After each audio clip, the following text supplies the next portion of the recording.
안녕하세요. 형광펜 성경과 함께하는 성경 공부. 오늘은 요한계시록 7장입니다. 이일 후에 내가 네 천사가 땅 네 모퉁이에 선 것을 보니 땅의 사방에서 바람을 붙잡아 바람으로 하여금 땅에나 바다에나 각종 나무에 불지 못하게 하더라. 이 불지 못하게 하는 것은 그것을 해하지 말라. 결국엔 재앙을 일으키는 것 때문에 바람이 불고 있는 거거든요. 이런 개념이 구약에 종종 나와요. 예를 들면 예레미야 49장에 하늘의 사방에서부터 사방 바람을 엘람에 이르게 하여 그들을 사방으로 흩으리니 엘람에서 쫓겨난 자에 이르지 아니한 나라가 없으리라. 이 엘람이라는 게 창세기 10장에 나오는데 그 셈족의 아들 중에 한 명이 엘람입니다. 이들이 굉장히 잔인했대요. 그래서 그들을 향한 하나님의 그 재앙 그렇게 보면 될 것 같습니다. 그리고 다니엘서 7장 2절을 봐도 뭐 다니엘이 봤더니 내가 봤더니 그 사방에서 바람이 불어왔다 그러는데 그건 바벨론을 향한 예언이었어요. 물론 심판에 대한 거, 재앙에 대한 거 그런 겁니다. 그러니까 결국에는 사방에서부터 바람이 불어온다는 것은 이 온 세상에 지금 심판이 일어나게 될 거다 아니면 뭐 재앙이 일어나게 된다 그런 의미인 것 같아요. 심판보다는 재앙에 더 가깝습니다. 왜냐하면 이제 앞으로 재앙에 대한 메시지가 나오기 때문에 그렇습니다. 어쨌든 그러는데 잠깐 멈추게 해요. 봄에 다른 천사가 살아계신 하나님의 인을 가지고 해돋이부터 올라와서 땅과 바다를 해롭게 할 권세를 얻은 내 천사를 향해서 큰 소리로 외쳐서 가로되 우리가 우리 하나님의 종들의 이마에 인치기까지 땅이나 바다이나 나무나 해하지 말아라 하더라. 그래서 그 인치는 거 예수 그리스도의 이름을 받는 거라고 보면 됩니다. 이거 나중에 다 나옵니다. 그래서 여기 14장에 나옵니다. 또 내가 보니 어린 양이 시온산에 섰고 그와 함께 14만 4천이 섰는데 그 이마에 어린 양의 이름과 그 아버지의 이름을 쓴 것이 있도다. 그러면서 이마에 인을 받는다는 게 결국에 뭐냐면은 어린 양의 이름을 받는 거예요. 그리고 아버지의 이름을 받는 거. 예수 믿는 겁니다. 내가 입맞은 자의 수를 들으니 이스라엘 자손의 각 지파 중에서 입맞은 자들이 14만 4천이다.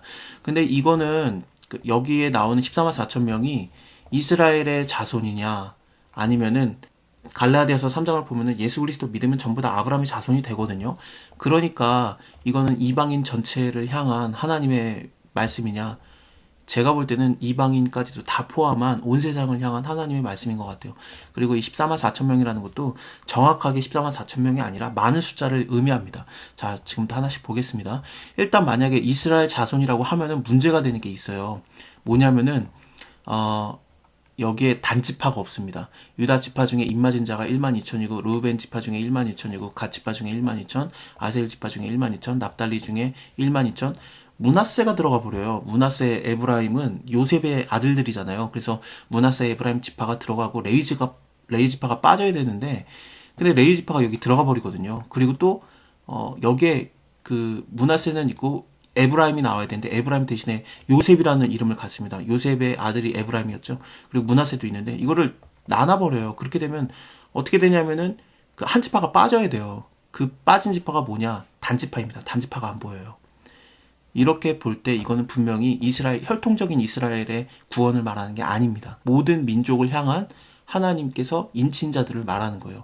이게 9절에 바로 이어지거든요. 이후에 내가 보니 각 나라와 족속과 백성과 방언에서 아무라도 셀 수 없는 능히 셀 수 없는 큰 무리가 흰옷을 입고 손에 종려가지를 들고 보좌 앞에 어린 양의 앞에 서서 큰 소리를 외쳐 가로되 구원하시 보좌에 앉으신 우리 하나님과 어린 양에게 있도다.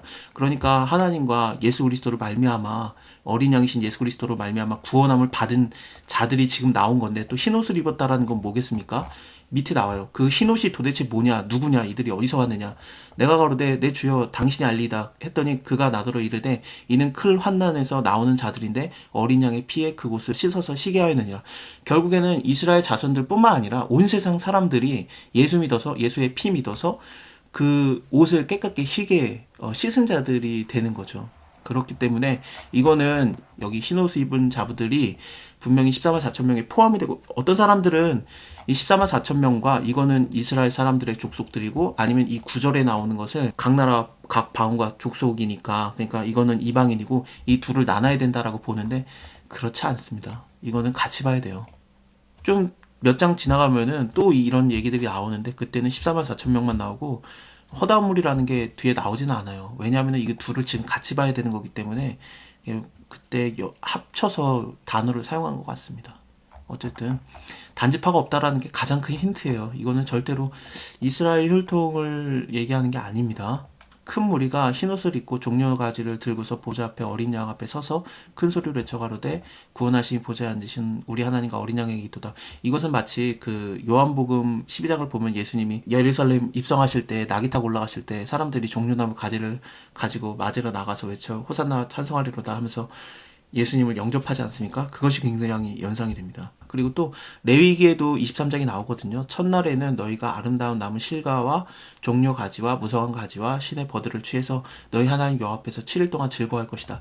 이 첫날이 어떤 첫날이냐면은 장막절 첫날이에요. 그러니까 6월절 때 예수님 돌아가시는 거고, 그 다음에 오순절 때, 칠칠절 때 성령 임하시고, 그 다음에 추수 때가 가까워가지고 그 장막절이 있거든요. 그 장막절 때 너희가 해라 그러면서 종려나무 가지를 취하여서 너희 하나님 앞에서 즐거워하라 그렇게 나옵니다.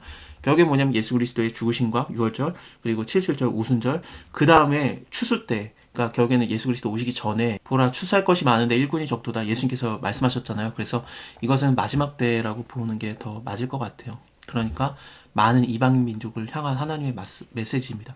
근데 그 얘기를 했던 것도 예수님께서 사마리아에 가서 사마리아 여인을 구원하신 다음에 그러니까 이방인들을 대하고 있을 때 유대인들 입장에서는 사마리아인도 이방인이었으니까요. 사마리아인을 구원할 때 그 동네를 구원할 때 예수님이 제자들에게 한 말이거든요.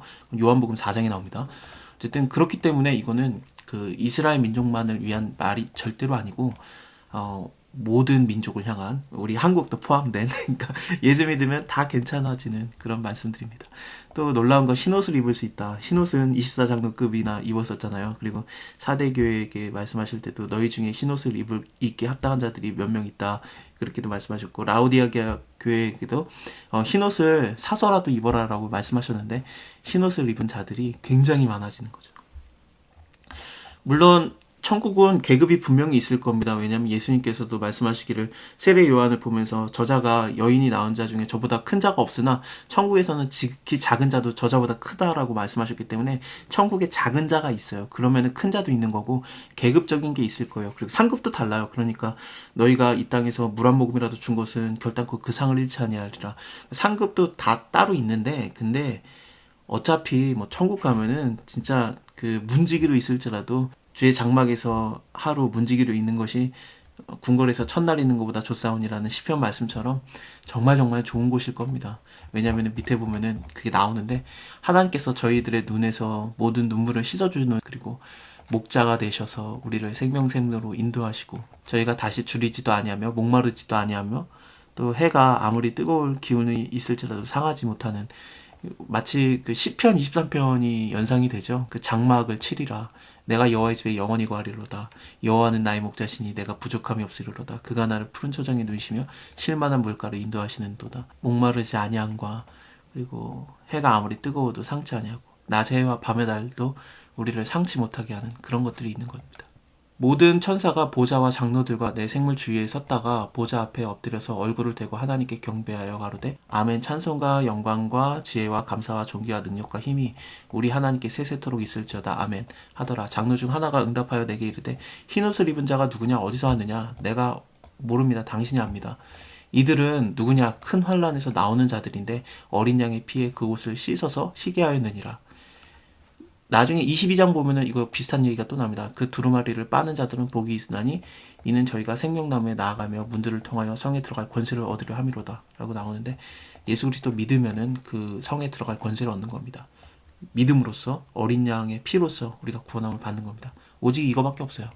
그러므로 그들이 하나님의 보좌 앞에 있고 또 그의 성전에서 밤낮 하나님을 섬김에 보좌에 앉으시니까 그들 위에 장막을 치리니 저희가 줄이지도 아니하며 목마르지도 아니하며 해나 아무 뜨거운 기운이 상하지 아니할지니 이는 보좌 가운데 계신 어린 양이 저희의 목자가 되사 생명샘으로 인도하시고 하나님께서 저희의 눈에서 모든 눈물을 씻어주실 것임이라. 아멘. 자, 다음에 마지막 7린을 뛸 때 그때 잠깐 멈춰지고 7 나팔을 천사들이 부는데 그거에 대해서 보겠습니다. 감사합니다. 다음에 뵐게요.